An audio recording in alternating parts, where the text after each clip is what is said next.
This child is another victim of Syria's unending war. He is among many civilians who were taken to local hospitals in Homs, where they were treated for severe burns after what activists say were attacks using incendiary weapons by the Syrian government. We are dealing with a huge number of casualties. We are treating severely burned patients, others whose limbs were badly damaged and therefore had to be amputated. I've seen children who are burnt beyond recognition. We are using sand and mud because it's difficult to put them out.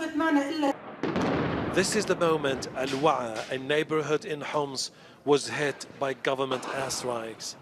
The area has been under siege for 3 years. Thousands of civilians live there. Activists accuse Russian and Syrian government jets of dropping incendiary bombs on civilians in Aleppo, Idlib and other rebel-held areas. The latest escalation in violence is likely to undermine UN chances of reaching a deal with all sides on a 48-hour pause in fighting. The UN insists its team won't deliver aid to besieged areas unless all the parties agree on a ceasefire. But the war in Syria shows no sign of slowing down. A Turkish soldier has been killed, the first casualty for Turkey since it sent troops to northern Syria last week.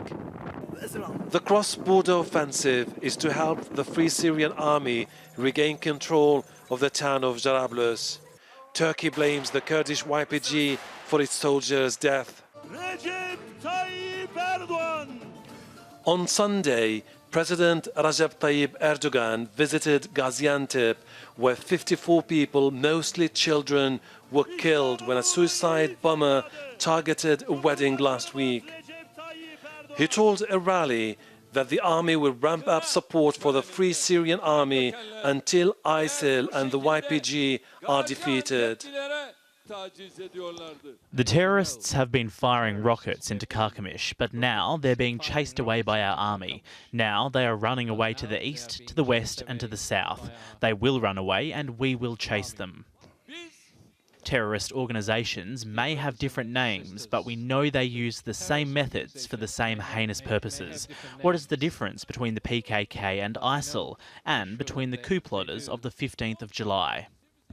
In 2011, violence has spread across Syria following a government crackdown on protesters calling for political reforms.